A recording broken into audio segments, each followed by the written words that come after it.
YCP నాయకులకి బుద్ధి లేదు. బుద్ధి ఉంటే బుద్ధి వస్తుంది వాళ్ళకి.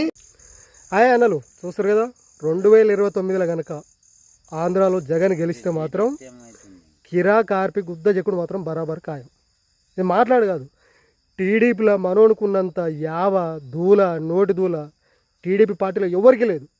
రేపు బై ఛాన్స్ వీనికి ఏమైనా అయినా కానీ టీడీపీ పార్టీ మాత్రం బాధ్యత వహించదు.